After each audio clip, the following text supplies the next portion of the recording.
longevity diet is certainly the one diet that is close enough to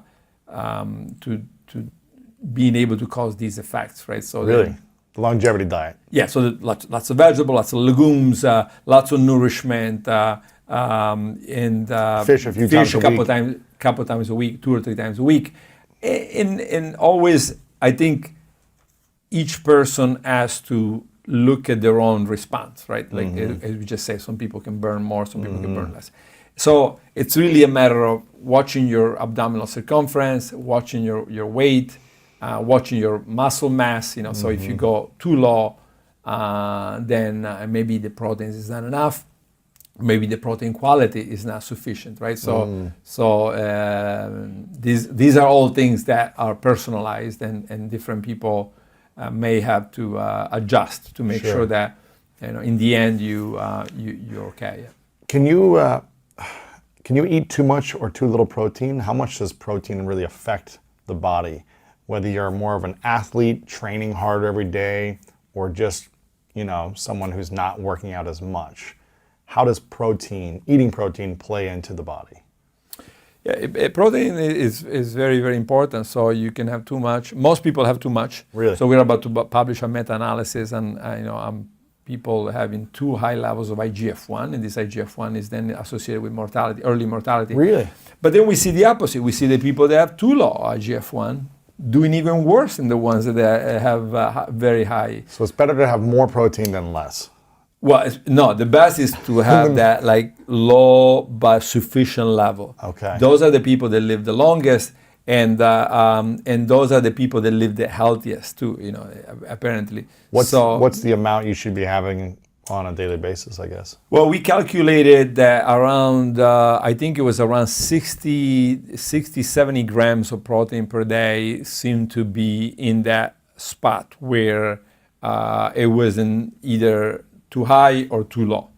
It's an average of. This was based on the NHANES on the CDC database in the United States. And is this no matter how big or small you are, or is it kind of based on how, if I'm 230 pounds, do I eat a little bit more? If I'm 130, I eat a little less? No, this is per kilogram, right? Okay. Yeah. Gotcha. So there should be per, and it should be really per kilogram of mass of lean body mass, bones and muscle, right? It shouldn't be, if somebody is 50% fat, that gets counted by maybe half, right? So yeah, there's some calculation to be done there, but yeah. So if somebody is 200 pounds and it's only 15% fat, that person needs a lot more protein than somebody that is 120 pounds and 40% fat. Right. Okay. Yeah. So yeah. So 60 to 70 grams per day, based on your muscle. Well, the number should be between 0.7 and 0.8 grams per kilogram.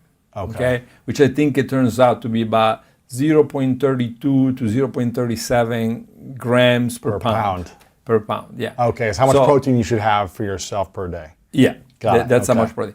With then adjustment based on, this is not enough for me because I do too much training, too much exercise. So I'm just gonna increase it a little bit until I can. So for example, we just done a clinical trial with cancer patients, and we were trying to keep make the system very hostile to the cancer, right? And the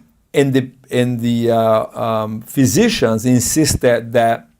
So we gave a little training to the women that were with breast cancer, muscle training. So we wanted to make sure that they kept the muscle mass. And an interesting thing, they actually ended up gaining muscle mass, right? So we were just giving them too much proteins. And the mistake, I think, it was to give them 1.5 grams per kilogram instead of 0.8, so almost twice as much, right? So anyways, yeah. So you can, but we measure their grip strength, and we measure their lean body mass, their muscle function, and you can see everything going up, right? Especially the muscle function and the muscle mass. So, and it doesn't take that much. So most people could, I think, come to the clinic here, the Foundation Clinic, Create Cures Foundation Clinic, and they can test you and just make sure that you have the right amount based on what you're trying to achieve. Gotcha. So how much does gaining muscle mass and having strong muscles support in decreasing disease and also increasing longevity? Is it important to have more muscles or less? Not really, no. Really? No.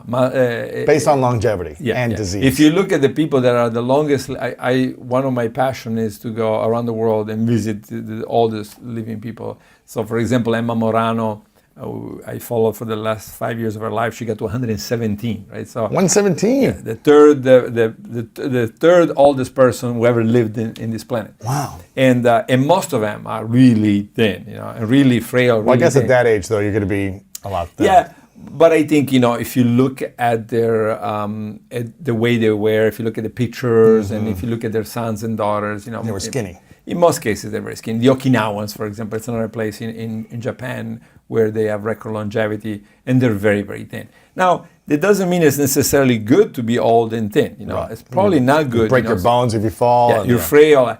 But and that's what we're trying to bring into this, right? This age-specific nutrition. We're saying, for example, we published some years ago that those that were 70, 80 years old, whereas the people that had a low-protein diet were doing much better up to age 65 for cancer and overall mortality after age 65. So when we asked the 70, 80, 90-year-olds, how much protein do you eat per day? And they answered very little. They were not doing well at all. Right? They weren't doing well. They were not with doing low well. protein. If we asked the 60-year-old, the 50-year-old, and they said, I have a very low protein diet, they were doing very well. Right?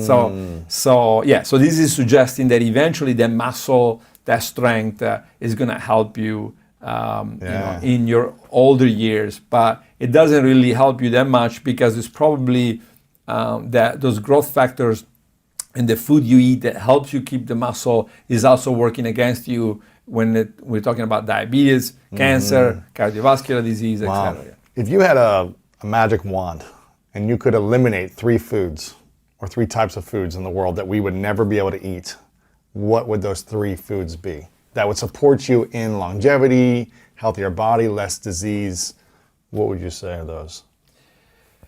I don't like to say that because people then think, I'm gonna remove red meat from the. Well, if you could minimize it, where you could only do it every once in a while. Yeah, I would say certainly processed meats. So those are clearly in the bad category for cancer, cardiovascular disease, etc.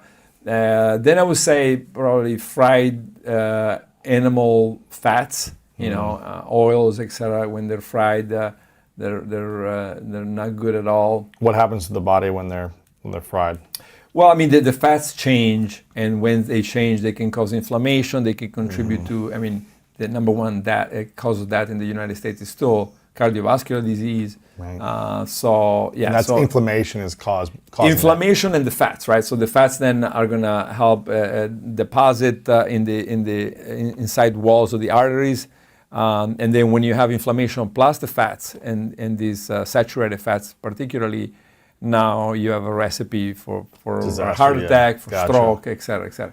Yeah, so those are processed meats, fried animal fats, and what would you say would be the third one? The third one may be like processed sweets, right? So the type of stuff that you see in a package with lots of sugar in it. Oh man, the good stuff. The sweets. Yes and no. For example, every day I eat dark chocolate, 85% dark chocolate. I think if you ask me, when I used to have candy, it doesn't taste as good. I would have said, I'd rather have the candy. If you ask me now, I would say there is no way. I'm so much happier with the dark chocolate. Why is that? Well, because I think there is a more richness in the flavor, and it's kind of like, when we're 16, we drink beer, right, and Coke. And then eventually wine comes in, and it takes a while, right? It takes a while to acquire the taste. Yeah, but then for most people, if you say the people that are drinking wine, or let's say high quality beer, if you say you want to go back and have the sugary stuff, some people say yes, but lots of people say no. I'd rather have this. I'd rather have high quality beer or wine rather than cheap stuff or sugary drinks. Right. So I think it's the same way with the sweets. Eventually, you appreciate the just incredible taste of some of the very healthy sweets that are not necessarily viewed as very tasty. Yeah, right. But they're more acquired over time, and they become very tasty to you over time. Yeah, I think it's always good to have a reductionist approach and think of the human being as a plane or a car, something that is complicated, sophisticated and complicated. How do you? I always use it, for example, when people ask, should I go running, 20 miles a day, or should I never run? Well, I always say, well, if you keep your car in the garage all the time, not good, right? If you drive your car all the time, not good either.